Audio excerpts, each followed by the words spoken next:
আপনারা ইতিমধ্যেই জানেন যে এ মাসের 12ই জুলাই দিল্লিতে শেখ হাসিনার সাথে আমাদের দেখা হয়েছিল। অনেকেই জানতে চেয়েছেন দেখা হলো কি হলো।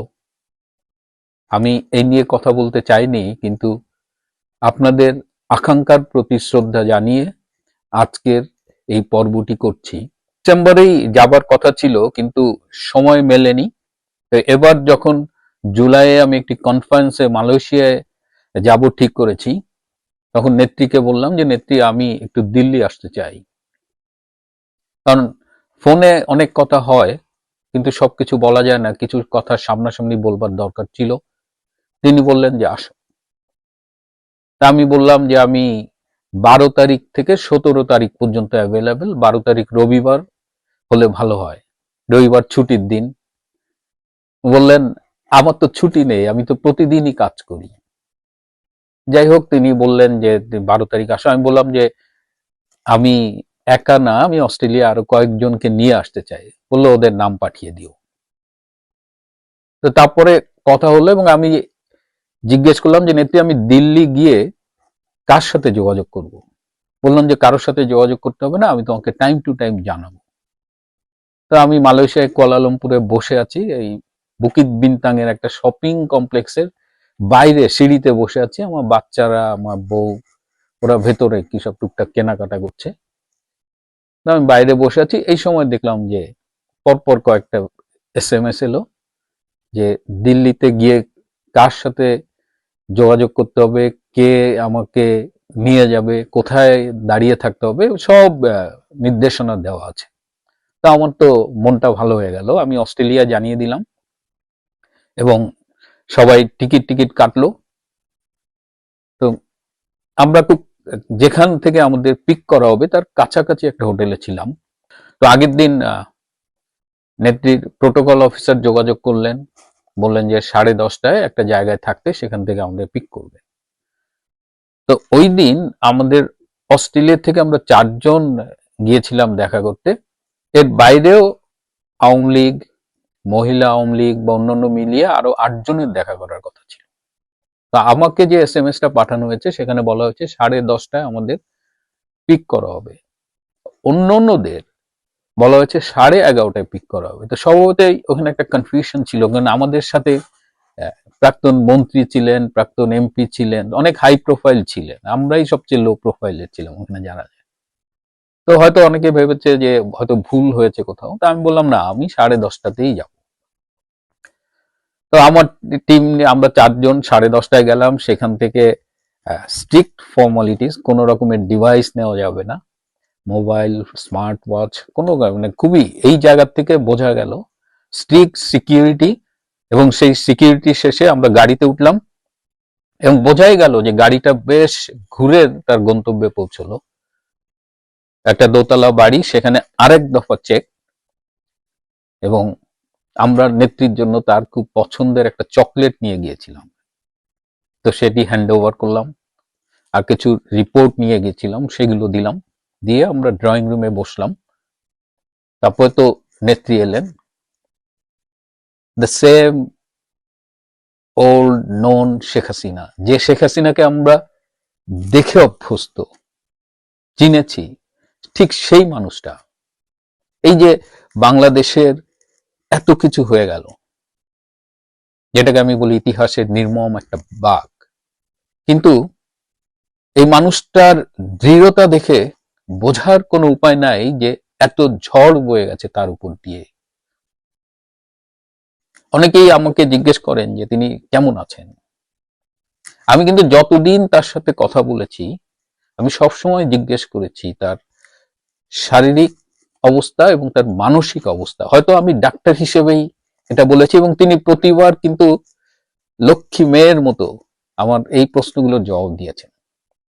প্রায় দেখবেন ফেসবুকে গুজব ওঠে যে তার অসুখ হয়েছে, তার স্ট্রোক হয়েছে, আর প্রায় 1 যুগ ধরে শুনছি তার কোলন ক্যান্সার হয়েছে। তো এইগুলো শুনি, আর এখন প্রায় শুনি, এবং এমনও বলা হয় যে তিনি আসলে বেঁচে নেই, তার যে অবয়বটা, কণ্ঠটা আমরা শুনি এটা AI জেনারেটেড, এরকম। এবং কোন কোন সমর্থক, ভক্ত, অনুসারী আমাকে কিন্তু ব্যক্তিগতভাবে যোগাযোগ করে কান্নাকাটি করে যে নেত্রী কি হলো, নেত্রী একটু দেখেন। তো এই যে অপপ্রচার গুলো করে আমাদের প্রতিপক্ষ, শত্রুপক্ষ, এবং এটা বিশ্বাসও করে কিছু লোক, এটাই অবাক করেছে।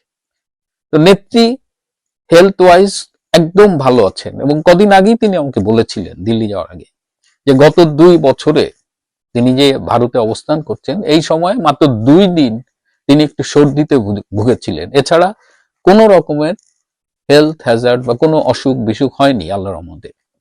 এবং তিনি বললেন যে তার সারা জীবন একটু ঠান্ডা লাগার ধাত ছিল, সর্দি টর্দি হতো, কিন্তু করোনার সময় এত নিয়ম কানুন করেছেন যে তার আর ওই সর্দি সর্দি ভাবটা নাকি করোনার পর একেবারে নেই হয়ে গেছে। মানসিক ভাবে কেমন আছে, ভীষণ দৃঢ়, মানে ভয় ডরহীন একটা মানুষ। আমরা গেলাম, আমাদের সাথে আমাদের সিডনি মুরব্বী, যাকে সবাই সবাই মানে দলমত নির্বিশেষে, গামা কাদির ভাই ছিলেন, আমাদের বাংলাদেশ আওয়ামী লীগ যে অস্ট্রেলিয়া ব্রাঞ্চ তার প্রেসিডেন্ট সিরাজ ভাই ছিলেন, আমাদের অস্ট্রেলিয়া যুবলীগের নোমান শামীম, যাকে আপনারা বিভিন্ন পরিচয় আজকাল দেখেন, টকশোতেও আসে। তা আমরা 4 জন ছিলাম। তো নোমান শামীম প্রথমে জিজ্ঞেস করলো যে আপা আমরা কি একটু পায়ে হাত দিয়ে সালাম করতে পারি? আপা বললেন পারো। নোমান, আমি, সিরাজ ভাই সালাম করলাম, আপা আমাদের আদর করে দিলেন, দোয়া করলেন। আর গামা ভাই 84 বছর বয়স, বাট স্টিল তাকে আমরা বলি চিরতরুণ। তো বললেন, গামা ভাইকে বললেন যে আপনার সালাম করা লাগবে না।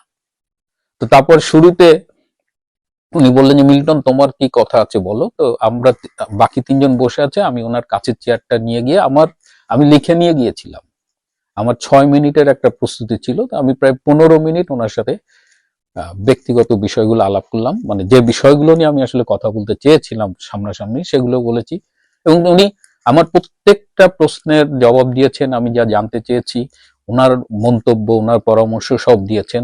আমি বলেছি যে আমি এই দলের বাইরেও কিছু ছেলে মেয়ে নিয়ে কাজ করি যাদের আমি আগে চিনতাম না, এবং এই ক্রাইসিসের মধ্য দিয়ে তারা চমৎকার ভূমিকা পালন করছে। তারা কেউ কেউ লন্ডনে আছে, কেউ আমেরিকায় আছে।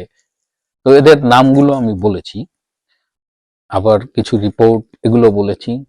আবার বর্তমানে যে জেএনজি, যাদের বাংলাদেশকে বিভ্রান্ত করে যে জামাত, বিএনপি বা এখনকার এনসিপি, এরা যে একটা জঙ্গি অভ্যুত্থান ঘটিয়েছিল, সেইখানে তো এই প্রজন্মের একটা বিরাট অংশ, বিশেষ করে শহর কেন্দ্রিক বেসরকারি বিশ্ববিদ্যালয় কেন্দ্রিক জেএনজি প্রজন্ম, তাদের তো বিভ্রান্ত করা হয়েছিল। তো এদের মধ্যে একটা গবেষণা সম্প্রতি আমরা পরিচালনা করেছি। আমি মানে আমি একদম টপে ছিলাম, কিন্তু কাজটা করেছে নোমান শামীম এবং তার টিম, যে জেএনজি আসলে আওয়ামী লীগের প্রত্যাবর্তনের ব্যাপারে কি ভাবছে, তারা কি চায়, এবং প্রায় 56টা রিকমেন্ডেশন আমরা এই কোয়ালিটেটিভ রিসার্চের মধ্যে পেয়েছি। এবং আমি অবাক হয়েছি জেএনজির চিন্তা ভাবনা দেখে। এবং তাদের কথা হলো যে আমরা এই বিষয়গুলো শেখ হাসিনার মুখ থেকে শুনতে চাই, because she only can deliver. তারা ইতিমধ্যে বুঝে গেছে যে বাংলাদেশের সুন্দর করে অনেক কথা বলে, যে ডক্টর ইউনূস কত মিষ্টি মিষ্টি কথা বলে, তারেক রহমানও ইদানিং খুব ভালো কথা বলে, কিন্তু ডেলিভারি দেওয়ার ব্যাপারে শেখ হাসিনার ধারে কাছে কেউ নেই। সো তারা চায় যে এই যে আমাদের প্রত্যাশাগুলো, এগুলো নিয়ে আওয়ামী লীগ ভাবুক, এবং শেখ হাসিনা কি ভাবছেন এগুলো আমরা শেখ হাসিনার কাছ থেকে শুনতে চাই। তো আমরা রিপোর্টের কপিটা শেখ হাসিনার কাছে দিয়েছি। তো আমরা যে অস্ট্রেলিয়ার টিমটা প্রায় 70 মিনিট আমরা নেত্রীর সাথে কথা বলেছি, এবং তিনি শুরুতেই বলেছেন যে আমি তোমাদের 1 ঘন্টা আগে আসতে বলেছি, যে আমি আসলে তোমাদের সাথে আলাদাভাবে কথা বলতে চাই। একটা বিষয় আমি যাওয়ার আগে নিজের সাথেই এটা আমার একটা বোঝাপড়া ছিল যে কোনো অবস্থায় আমি কাঁদবো না, কিন্তু নেত্রীকে যখন দেখলাম যে চোখ ছলছল করছে। তো আমাদের সিরাজ ভাই অনেক গুরুত্বপূর্ণ কথা বললেন, গামা ভাই আমাদের মুরব্বী, তিনি কথা বললেন। আবার আসার আগে গামা ভাইকে নেত্রী বললেন যে আপনি মুরব্বী, সবাইকে নিয়ে আপনি অস্ট্রেলিয়া আওয়ামী লীগের একটা কমিটি করে দেন। এখানে একটা ব্যাপার যে 5ই আগস্টের পর আমরা অস্ট্রেলিয়ার যে আওয়ামী লীগের তো সব পার্টিরই, বিএনপির 3-4টা গ্রুপ, আওয়ামী লীগের 3-4টা গ্রুপ, তো আওয়ামী লীগের যে প্রধান দুটো গ্রুপ আমরা কিন্তু এক হয়ে কাজ করছি। তো এই বিষয়টা দেখলাম যে নেত্রী যেমন প্রশংসা করেছেন, পুরো ভারতে অবস্থানরত আওয়ামী লীগের নেতারাও কিন্তু খুব প্রশংসা করছেন, এবং তারা বলেন যে অস্ট্রেলিয়া আওয়ামী লীগের কাছ থেকে দেখো যে সংকটে কিভাবে ঐক্যবদ্ধ হতে হয়। তা আমরা 70 মিনিট থাকার পরে নোমান সাহেব বলছিল যে ভাই যাই, আমি বললাম না থাকো। তো এরপরে অন্য 8 জন আসলেন, সেখানে আমাদের সৌম্য, রেজা, করিম ভাই ছিলেন, আহ, আরো অনেকেই ছিলেন, রোকেয়া প্রাচী আপা ছিলেন, মহিলা আওয়ামী লীগ, মহিলা যুবলীগের ছিলেন, আবার আমাদের এক নেতার মেয়ে ছিলেন, আমাদের ভাতিজি রাখি। তো ওরা যখন ঢুকছে, ওরা নেত্রীকে দেখে এমন ভাবে ভেঙে পড়েছে, মানে এমন ভাবে কান্নাকাটি শুরু করছে যে বাকি সবার চোখে তখন জল এসে গেছে। তো নেত্রী সবাইকে সান্ত্বনা দিলেন যে তোমরা কাঁদতেছো কেন, এবং নেত্রী মেন্টালি ভেরি স্ট্রং। তো আমরা কি কি আলোচনা করেছি সেটি সাংগঠনিক বিষয়, সেটি নিয়ে আমি আপনাদের সামনে কথা বলবো না, কিন্তু যে বিষয়গুলো দেখলাম যে এই সংকটেও একজন leader, she is a great leader, great human being, এবং তিনি বাংলাদেশে কি কি করেছেন মাঝে মধ্যে সেই কথাগুলো বলছিলেন। এবং আমি তো আওয়ামী লীগের কেউ নই তেমন, সামান্য কর্মী বলতে পারে নিজেকে, আমি বলি শেখ হাসিনা রিজার্ভ ফোর্সের একজন সদস্য বা কর্মী। কিন্তু এই 12ই জুলাই গিয়ে বুঝলাম যে তার একটা বিশাল স্নেহের জায়গা আছে, এবং আমার ধারণা সেই স্নেহের জায়গায় আমরা অবস্থান করি। তিনি সেখানে দুপুরের খাবার আয়োজন ছিল, তিনি নিজেই ঘুরে ফিরে বললেন যে খাও, হ্যাঁ, তারপরে কোথায় ওয়াশরুম আছে কি, সব মাঝে মধ্যে এগুলো বলছিল। মানে আমি কি বলবো, যে তিনি যে শুধু নেত্রী তা না, ওই যে আমি বলেছি তিনি আমাদের মা, তিনি আমাদের বড় বোন, তিনি আমাদের বন্ধুর মতো। আমার তো অসংখ্য স্মৃতি আছে। তো যখন খাচ্ছিলাম তিনি ঘুরে ঘুরে এটা খাও ওইটা খাও বলছিলেন। আর ওনারকে যারা টেক কেয়ার করে, ওনার নিরাপত্তায় যারা আছে, এটা না দেখলে বিশ্বাস করা যায় না। দার্জিলিং এর একটা মেয়ে যে বাংলা ভাষা বলতে পারে, সে ওনার একদম ফার্স্ট হ্যান্ড টেক কেয়ার করে, সেও গোয়েন্দা কর্মকর্তা। এবং আমার মনে হচ্ছে যে এই মেয়েটা গোয়েন্দাগিরি না করে যদি বলিউডে অভিনয় করতো তাও বোধহয় সে খুব ভালো করতো। তো আমি আসার আগে তাকে অনেক ধন্যবাদ জানিয়ে এসেছি। এবং নেত্রী বললেন যে এরা আমার অভ্যাস খারাপ করে ফেলছে, একেবারে নিয়ম মেনে সব করতে হয়, যে ম্যাডাম এখন আপনার খাওয়ার সময়, আপনার হাঁটার সময়, মানে একদম ঘড়ির কাঁটা মেনে। তো নেত্রী বলছেন যে এরা অভ্যাস খারাপ করে ফেলছে, আমি যখন প্রধানমন্ত্রী ছিলাম আমি তো দুপুরে খাওয়ার সময় পেতাম না, আমি তো এই 1 কাপ চা 2টা বিস্কুট দিয়ে লাঞ্চ করতাম। ঠিক তখনই কিন্তু আবার ওই মিডিয়া আসছিল নেত্রীর 1 বছরে খাওয়ার বাজেট 35 কোটি টাকা। মানে কিভাবে নিউজ ডিস্টর্ট করে মানুষকে অসম্মান করে। নেত্রী ব্যক্তিগতভাবে খাওয়া দাওয়া কিন্তু খুবই মেনটেন করে, এবং খুবই, আমরা গোপালগঞ্জের লোকজন বলি যে কবুতরে খাওয়া, খুব কম খায়। এবং পরবর্তীতে তো এই 35 কোটি টাকার ব্যাখ্যা অনেক ইউটিউবার দিয়েছেন। আমাদের কাউকাস সাহেব এটা খুব ক্লিয়ারলি ব্যাখ্যা করেছেন, এবং এটা 35 কোটি টাকা হলো যে প্রধানমন্ত্রীর কার্যালয় এবং গণভবন সব মিলিয়ে যত রকমের আপ্যায়ন আছে সব মিলিয়ে, তো সেই হিসাবে তো এটা খুবই মিনিমাম। ব্যক্তিগত জীবনে নেত্রী খুবই ধর্মভীরু একজন, মানে ধর্ম পালনকারী একজন মানুষ, খাওয়া দাওয়ার ব্যাপারে খুবই মানে অল্পহারী, এবং তিনি খুবই মেনটেইন করে চলেন শারীরিকভাবে সুস্থ থাকার জন্য যা খুব জরুরি। তিনি, আমরা প্রায় ওনার সাথে 4 ঘন্টা ছিলাম, আর আগে পেছে মিলে প্রায় 6 ঘন্টা অসাধারণ কিছু স্মৃতি নিয়ে। এবং দেশে ফেরার ব্যাপারে তিনি বললেন তিনি ডিসেম্বরের মধ্যে ফিরবেন। এবং আমরা অনেকেই ভয় পাই যে তিনি ফিরলে কি হবে, অনেক কিছুই তো হতে পারে। ইতিহাস ঘাটলে দেখা যায় যে অমুক দেশের প্রেসিডেন্টকে প্লেন থেকে নামার মুহূর্তে গুলি করেছে, তার বিরুদ্ধে মৃত্যুদণ্ডের রায় আছে।